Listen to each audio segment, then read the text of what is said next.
So I've been messing around with some geometry nodes recently. There's a lot of stuff you could do with this that could be applied to, 3D printing for miniatures. So I'm excited about the possibilities in the future, but I'm still learning. But I've made something here that I thought would be quite fun to have. As you can see here, just procedural crystal bits. Basically, I made a geometry node here with a few options that you can change around to make like these crystal formations. And I thought you could use it to make basing bits or, whatever you want crystals for. Maybe some spell effects for like ice or something. Whatever the case may be, I'm going to show you how to use this file in just a second to achieve something similar to this thing here on the right. Something that you could use to glue onto a base to make like a little crystal bit. Yes. All right, so before we get started, some common issues you might run into. If you have an older version of Blender and you can't open the file, make sure you have it updated. I'm using Blender 4.4.3. And also a couple add-ons that you might want to enable, or you should enable, is the Bool tool and the 3D print toolbox. So if you don't see these up here in this little panel that pops out, you can go to Edit, Preferences, and then search for Bool tool and check the little box there, and 3D print toolbox and check the box there. And that should enable these two things here to allow for quick booleans and some checks that we're going to use later to make sure that it's good for 3D printing. So yeah, as you can see in the file here, I've got some text to give a little bit of advertisement here to where you can find the files over on webashsmallbits.gumroad.com.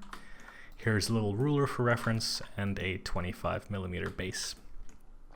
But I'm just going to hide that for now up here on the top right.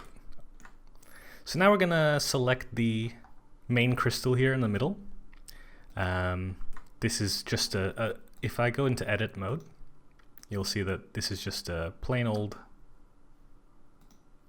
plane with a geometry node modifier here. So it's not real geometry at the moment. So before we make it real and start duplicating it to make formations of a crystal or something, now we can just gonna play around with the sliders here and the options just to change some settings. So here, first thing you can see I've made, you can change the number of sides. So it goes from 3 all the way up to really high, but it just starts looking like a cylinder at this point. So let's stick to 6 to start. And here, side segments. If I go into edit mode, you'll see that this basically just makes a loop cut in the center of the cylinder formation. Not sure why you might want to use it. Maybe 2 to make something a little bit more rounded, but I'm just going to stick to 1 just for a regular old crystal shape. Next is radius. This is the radius of the main body. And then scale top and scale bottom is scaling the top loop of the cylinder and the bottom loop separately. So you can make like a crystal that's thinner on the bottom, bigger on the top, a little bit more diamond-like.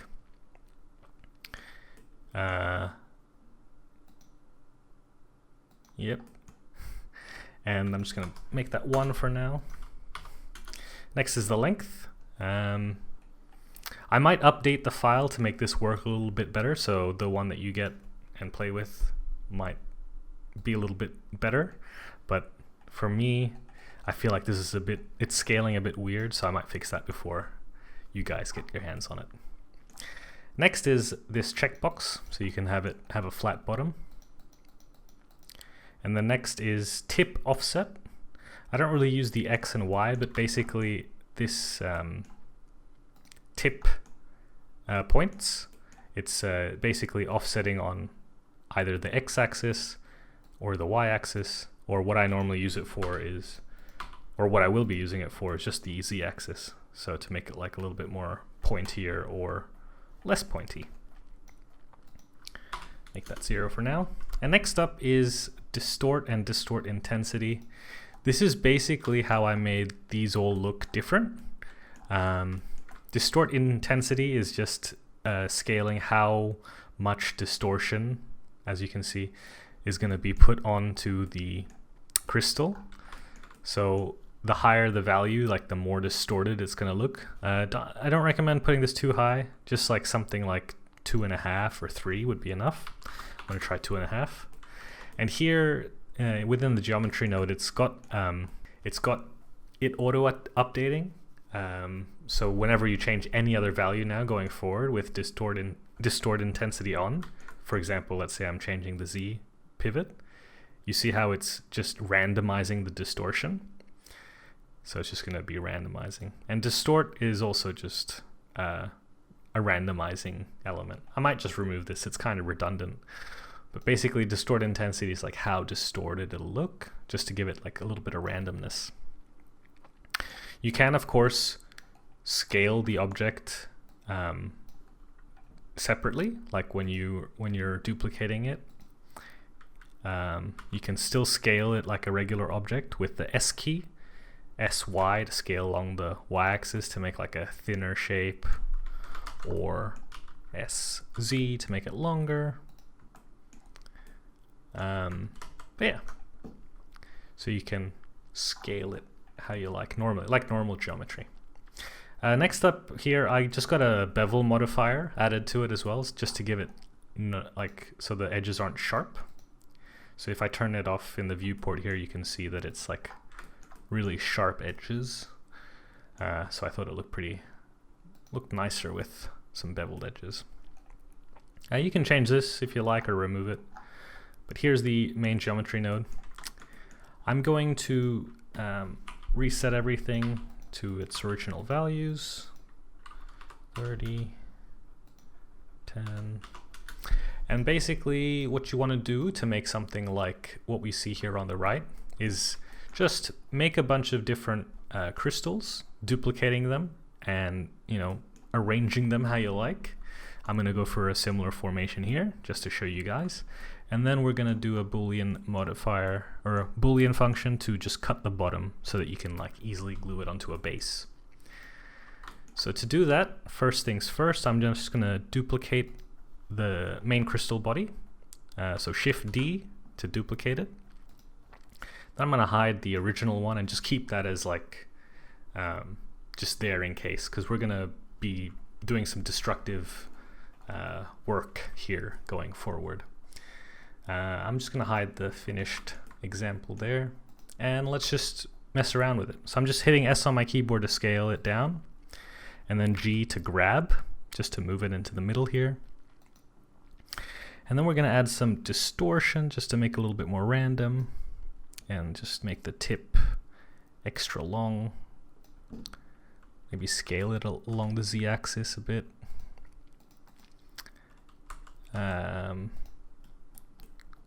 Let's have a look here. I don't like how this is pointing out so much, so I'm going to lower the intensity to 2.5 here.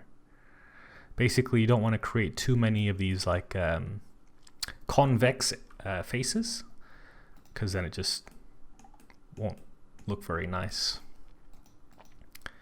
So yeah, just play around with it. That's good, just like a central crystal shape. Then Shift D again just to duplicate it, and then change the values, maybe like make it a 5-sided crystal, make it thinner, shorter, grab it, rotate it, R on your keyboard. If you don't want to use S, G, and R, you could just enable object gizmos here. Move, rotate, scale, so you can just use these circles to move, rotate, and scale. Scale is the square one. The center. How do you scale all with this thing? I don't know. I don't really use the gizmos in Blender. So that's scaling. Hold Shift to scale all. But yeah. Let's do this, move that, Shift D to duplicate, rotate it around, make it a little smaller, maybe change something so that it distorts differently.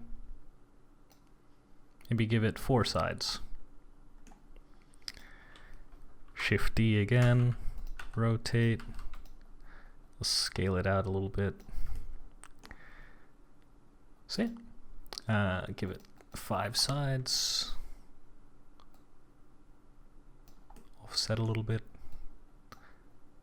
Maybe make it a little bit less distorted. Oop. So yeah, so this is basically how I just made the crystal bit. Just duplicating it. How about like this? Shift D, rotate.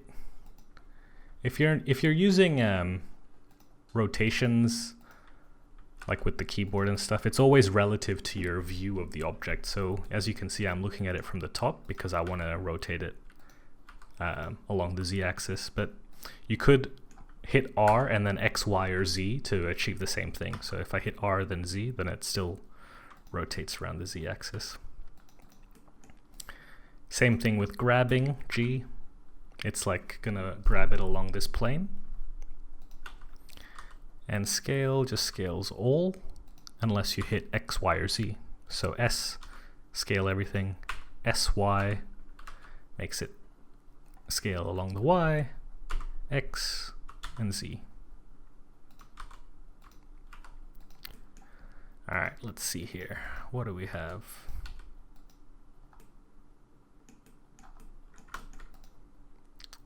That looks quite okay. So I'm just going to make sure that all these objects are sort of butt up against each other and clipping, just to make sure that, you know, it'll all print in one piece and not make some strange cavities or tunnels like between objects. So I'm just going to pull it into itself like that. That looks good. And then now I just want to merge all this together. But first we have to make all these objects real. So basically applying all these modifiers. So to do that, just select all by box selecting or clicking here with Shift. All the crystals that you've duplicated. And then hit Control A on your keyboard, or up here you can see Object and Apply. Control A is the shortcut. And what we want to apply is visual geometry to mesh. Basically it's turning these geometry nodes, which is basically just mathematical, like it's not real geometry yet, it's just showing you what it's created along with the bevel modifier. But here we just apply visual geometry to mesh. So now all the modifiers are applied. So now these are all meshes that we can select all, and then we use the bool tool here to make a union function. So here we've already enabled the add-on, right? So this is where this comes in, the bool tool add-on.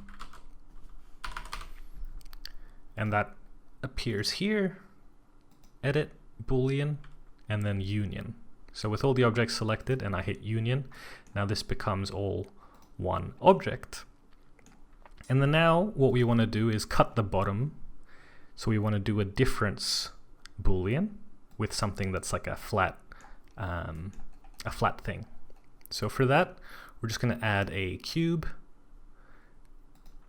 I'm going to scale the cube with S, and then I'm going to move it down, G, Z, something like this. Maybe a little bit higher.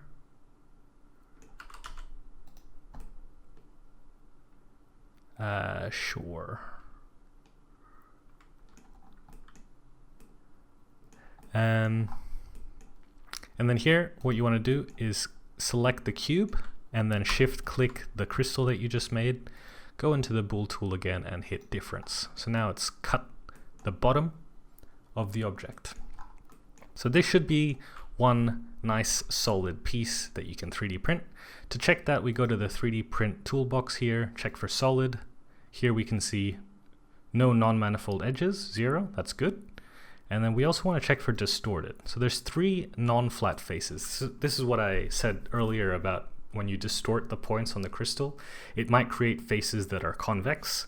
So here we could just fix the distorted faces. It says it's triangulated 3 faces, so this should disappear now. Distorted, yes, it's 0. So that is good. So check manifold again, it's nice. So it should be all good for 3D printing. And now you have a little crystal bit. And to export that, you just hit export STL here.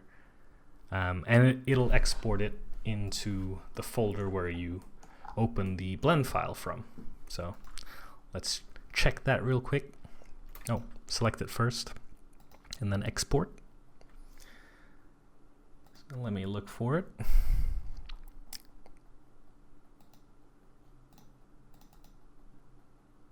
Crystals.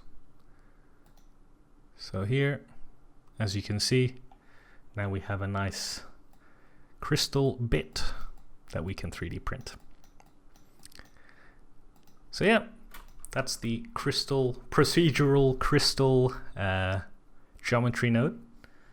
Yeah, looking forward to doing more of these types of things in the future.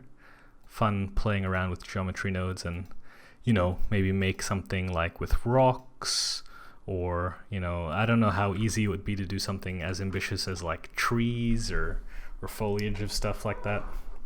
At least for the applications of 3D printing, right? Because a lot of the geometry node stuff out there is mainly for making like pretty visuals or like animations or like architectural stuff and stuff like that, like just visualizing. But yeah, it would be fun to explore some more applications for 3D printing miniatures. And yeah, thanks for watching. Hope you have a nice day, and until next time, happy printing.